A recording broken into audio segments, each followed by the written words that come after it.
तमाम देखने वालों को खुशामदीद। अगर अभी तक आपने हमारा चैनल सब्सक्राइब नहीं किया है तो प्लीज़ सब्सक्राइब कीजिए। बेल बटन को ज़रूर दबाइएगा ताकि मेरी तमाम आने वाली वीडियोस आप तक पहुंच सकें।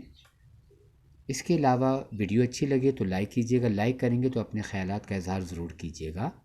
शुक्रिया।